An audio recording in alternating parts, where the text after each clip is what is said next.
Olá pessoal, tudo bem com vocês? Educador Wesley aqui e hoje nós vamos falar um pouquinho da Unicamp. A proposta é ajudar vocês a chegarem um pouco melhor preparados na prova que acontece neste fim de semana, agora em outubro de 2023.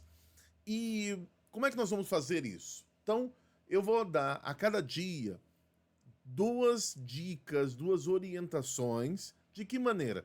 Nós vamos pegar a prova do ano passado e eu vou responder a prova com vocês. Então, nós vamos pegar duas questões a cada dia. Hoje é o primeiro vídeo, tá bom? Então, nós vamos fazer duas questões. Vamos colocar aqui para a gente, né, as questões. Nós temos aqui a questão de número 65.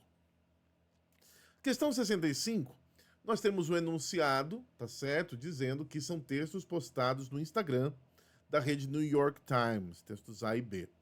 É óbvio, é claro, que como nós temos esses textos curtinhos, né? Então, provavelmente, nós vamos precisar fazer uma leitura um pouco melhor destes textos, uma vez que você não tem imagem, você não tem nenhum trabalho no sentido gráfico, fora realmente a reprodução do texto.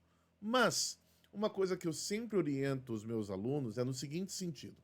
Quando a gente vai fazer uma prova de vestibular, ou um concurso público, ou uma prova internacional, é importante que a gente tenha em mente que o texto ele não está ali por nenhum outro motivo que não seja servir de base para responder as perguntas. Então, você sair lendo o texto antes de ler as perguntas é uma perda de tempo muito grande, porque você não sabe para onde se direcionar, não é? Eu sei que eu tenho dois textos aqui, mas como é que eu posso ter certeza de qual eu vou ter que ler, ou quais, o quanto eu vou ter que ler? Então, nós vamos observar a questão.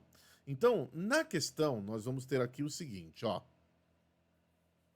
Qual é a relação que se estabelece entre os textos A e B? Fofura, seguinte, quando eu falo da relação que se estabelece entre os textos A e B, eu preciso ir além da leitura pura e simples. Eu preciso entender como que nós vamos trabalhar com essa intertextualidade entre os dois. E aí, meu jovem, minha jovem, eu preciso dizer para você que esta é uma habilidade que ela é adquirida na nossa língua pátria. Se você tem dificuldade de fazer isso com a língua portuguesa, você vai carregar isso para o inglês. Então, se você tem dificuldade em entender como que um texto se relaciona ao outro, mesmo em língua portuguesa, pausa esse vídeo agora, vai treinar isso em língua portuguesa, depois você volta aqui com o tio Wesley, tá? Por quê? Porque aqui nós vamos ter um idioma diferente, mas a estrutura é a mesma, né? Então, eu tenho aqui uma pergunta sobre qual é a relação, né? Então, quando eu tenho uma relação, eu posso ter uma relação onde um texto auxilia o outro, eu posso ter uma relação onde um texto contradiga o outro, eu posso ter uma relação onde um não tenha nada a ver com o outro. É possível, né? Quem é que vai nos direcionar para qual caminho a gente deve seguir? A pergunta. Então, você tem aqui a possibilidade na letra A do texto A servir de exemplo e justificativa para o que o texto B noticia. O texto B servir de exemplo e justificativa para o que o B noticia. Ou seja, a alternativa A e a alternativa B opostas. Muito bem. E aí eu tenho que analisar um de cada. Já a alternativa C e D vão colocar que os dois textos têm a mesma temática. Então, A e B são ambos notícias sobre mudança na política de porte de armas. E na letra D, são ambos notícias sobre a ausência de leis para o porte de armas. Então, eu tenho aqui quatro alternativas. Eu tenho duas mais simples e duas mais complexas. Antes de eu sair, né, procurando uma por uma, a gente pensa de forma um pouco mais lógica e vamos eliminar, né? Vamos procurar eliminar a partir daquilo que nos parece mais simples. E o que nos parece mais simples? É entender, peraí, ou eu tenho um texto servindo de exemplo justificando o outro, A ou B, B ou A, não importa, ou eu tenho os dois textos com o mesmo tema. Então agora a gente volta para o texto, tá? Eu vou até sair agora da tela, vou deixar o texto aqui bem grandão aqui, ó. Olha lá, ó. Muito bom. O texto de letra A, olha lá, At least 16 dead in shooting at Texas Elementary School. Né? Então você que está aqui colocando aí a sua esperança numa aprovação na Unicamp, você sabe que o vestibular da Unicamp ele exige um pouco mais de leitura, né? Exige um pouco mais do teu inglês, né? É um grauzinho aí um pouco maior, não é tão basicão. Então quando ele coloca aqui, ó, at least pelo menos 16 dead, mortos, in shooting, em um tiroteio, né? Onde? Na escola elementar do Texas. Então, a notícia aqui relata as 16 mortes. Tudo bem? Maravilha. Vamos voltar lá para o texto, ó.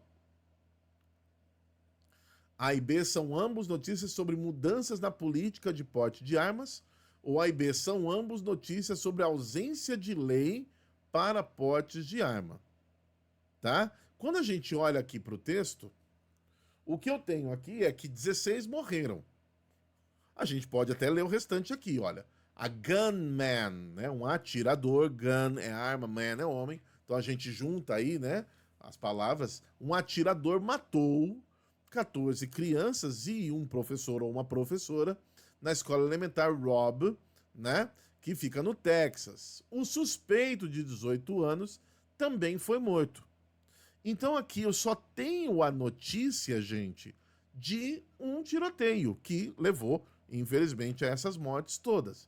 Mas veja que eu não tenho nenhuma informação ali que me fale que vai acontecer uma mudança na política de porte de armas ou sobre a questão da ausência de lei para porte de armas. Então eu não tenho já no texto A nada que me leve a isso. Como tanto a letra C quanto a letra D nos trazem a ideia de ambos, então quer dizer que tanto C quanto D já estão automaticamente eliminados.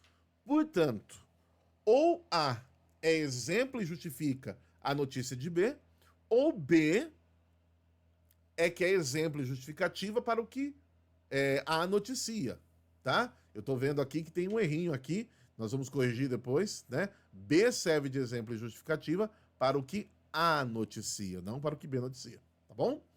É o contrário aqui. Então agora vamos lá pegar o texto B. O texto B diz o seguinte, no seu título. Canada plans to ban handgun sales and possession of assault weapons. Então o Canadá planeja banir, pessoal que joga aí, né, já deve ter visto, fulano tomou um ban, né, que o pessoal fala no jogo, né, ou seja, ele foi banido. Handgun sales, lembra que a gente inverte, primeiro vem a qualidade, depois vem o substantivo, lembra, né? Quando a gente fala assim, old house, é uma casa velha. Então, handgun sales são vendas, né? Gun é arma, hand é mão, vendas dessas armas, né, mais portáteis, armas de mão, né? Então, o Canadá planeja banir a venda dessas armas de mão e a posse, né, of assault weapons, né? Que são essas armas aí de fogo, essas armas aí que ferem. Então, a gente tem aqui, o Canadá planeja banir a venda de armas de fogo e a posse também dessas armas, né? Então, o primeiro texto falou das mortes que aconteceram numa escola e o segundo texto fala de um projeto aí para banir as vendas desse produto. Então, o que nós temos aqui? O texto A, ele é o exemplo, ou o texto B é o que é o exemplo? Gente, o texto A é o exemplo, porque o texto A noticia, né, o tiroteio, e aí ele justifica, esse tiroteio justifica que o Canadá, por exemplo, queira, né, tirar a possibilidade de você comprar essas armas de fogo. Tá bom? Então, a correta aqui é a letra A, serve de exemplo e justifica o que B noticia. A notícia do B, que vai banir, o Canadá planeja banir a venda dessas armas, e A é a notícia triste aí com relação a essa situação, né, do assassinato na escola. Ok? Então, de novo, lembrando, se você tem dificuldade de estabelecer relações, Importante que você pause esse vídeo, vá lá treinar língua portuguesa, depois você volta para cá. O vocabulário não é tão simples, mas o vocabulário serviu de subsídio para a gente poder responder a questão e entender a relação entre o texto A e o texto B. Fechou? Vamos agora para a questão de número 66. Vamos lá?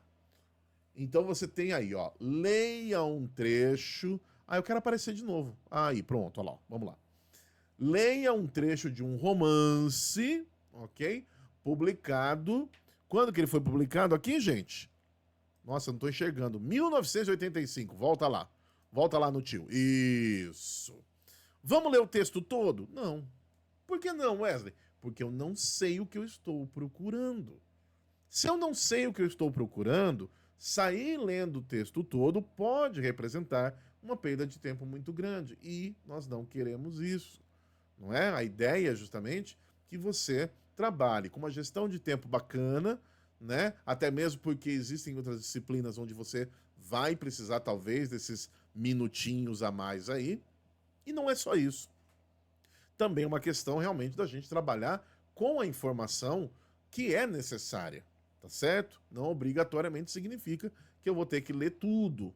Se você prestou atenção na questão 65, eu não precisei ler o restante, bastou ler a manchete dos dois e já era o suficiente. Eu não precisava ler ali o texto que estava logo abaixo da manchete, né? Não havia uma necessidade. Wesley, mas eu quero ler. Pode, não estou dizendo que não pode. Eu estou dizendo que não precisava. Vamos lá então, antes da gente sair lendo o texto todo, vamos lá voltar para o material, já apareci bastante, tá bom? Vamos aqui com a pergunta. No depoimento, a personagem explicita, ela torna explícito, ela torna claro a relação entre ela, de novo, relações, gente, estabelecimento de relações dentro de um texto, de novo, habilidade que a gente obtém na nossa língua. Wesley, não sei fazer isso. Pausa o vídeo, vai lá com o professor ou com a professora de interpretação de texto, dá uma treinada, volta para cá. Analisando as alternativas, o que nós temos? Poder e tentação, feminismo e violência, poder e perdão, perdão e feminismo. Então eu tenho aqui 3 temas que acontecem de forma recorrente. Eu tenho poder na letra A e na letra C. Eu tenho feminismo na letra B e na letra D. E eu tenho perdão na letra C e na letra D. Tá? O fato de aparecer aqui mais vezes é um indicativo de que isso pode ser importante. Determina? Não. Como que a gente determina isso? Voltando lá no texto e olhando para o texto, de novo, sem fazer uma leitura muito potente, mas olhando para o texto, verificando aquilo que nós chamamos de palavras-chave. Então, vamos lá. Voltando aqui para a questão 67, na letra A você tem poder e tentação. Então vamos dar uma olhada no texto. Se eu tenho alguma palavra que se refira aí a poder, né, de uma maneira frequente. Então, quando a gente pensa em poder em inglês, a primeira palavra que vem à nossa mente é power. Então, tá aqui, ó, na linha 4 eu tenho power, né? Na linha 5 eu tenho power, na linha 5 eu tenho outro power, né? Então eu já tive aqui 1, 2, 3 menções aqui de power, tá certo? Então 1, 2, 3 menções de power. Muito bom. Então apareceu com uma boa frequência. Vamos pegar aqui tentação, né? Lembrando aí, você que assistiu às aulas de inglês com o seu professor, com a sua professora, né? Pensando sempre no cognato, facilita a vida, gente, não dificulta não. Tentação em inglês, quando a gente procura aqui no texto alguma palavra que possa nos lembrar isso, eu tenho na terceira linha aqui, ó, temptation. Só que temptation só aparece uma vez. Então o power apareceu mais. Muito bom. Feminismo. Vamos lá, vamos botar ali, ver se tem aqui a questão do feminismo, né? Aqui a gente não tem nada falando do feminismo, né? Você tem aqui a palavra mulher, sim, né? A postura aí da questão de como se lida com uma mulher, mas o tema feminismo, ele não está... Gente, veja bem, A pergunta é o que está explícito, tá? Wesley, mas será que nas entrelinhas... Gente, a pergunta é o que está explícito. Vamos prestar atenção na pergunta. Violência. Então, vamos voltar aqui. Quando eu penso em violência, eu olho aqui, né? Então, tô procurando aqui. Olha aqui, apareceu death, morte. Olha aí, né? Pesado, hein? Pesadão. Mas a palavra violência ou algo que tem a ver com violência, não apareceu. Então estamos aí na casa do perdão, do poder, desculpa, é que apareceu aqui o perdão. Mas vamos lá, o poder então, você viu que apareceu 3 vezes, bacana. Nós temos, o feminismo não apareceu. Então, gente, se o feminismo não apareceu, nós podemos já eliminar a letra B e a letra D. Então, ou é poder e tentação, ou é poder e perdão. Então vamos voltar aqui no texto, tá certo? E quando a gente pensa em perdão, a palavra em inglês para perdão é to forgive, tá? To forgive. Esse é o verbo perdoar.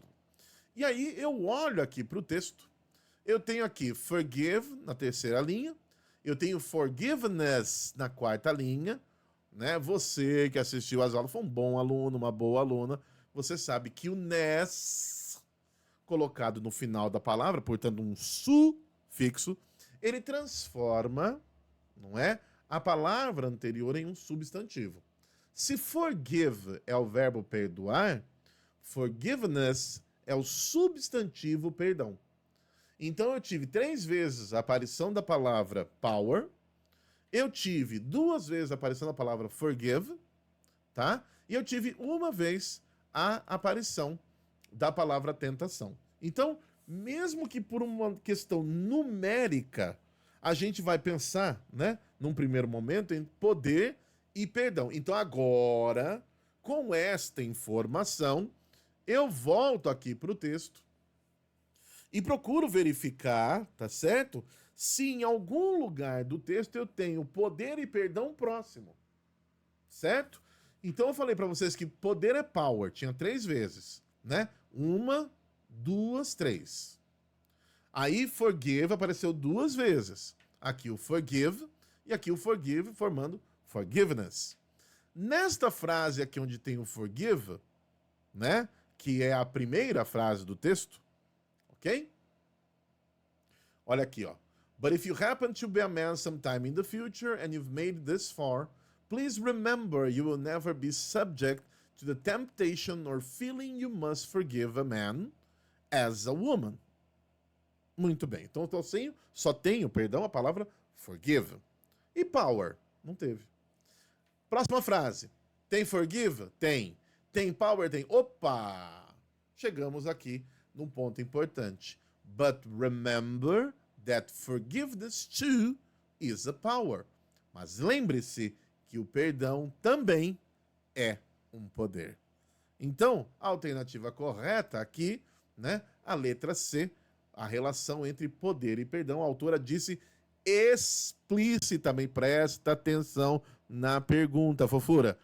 Explicitamente, não é nas entrelinhas, não é para subentender, não é para inferir nada, né? Não é para inferir nada, tá tudo ali, ó, na tua cara. Quando fala que é explícito, é isso, né? Então ela falou que o perdão é também um poder, tá bom? Então, 2 questões, opa, aqui, 2 questões hoje, né? Ai, gente, eu quero aparecer de novo, né? Aqui, ó, pronto, ó lá. 2 questões hoje, tá bom? Ajudando você a se preparar para a prova da Unicamp.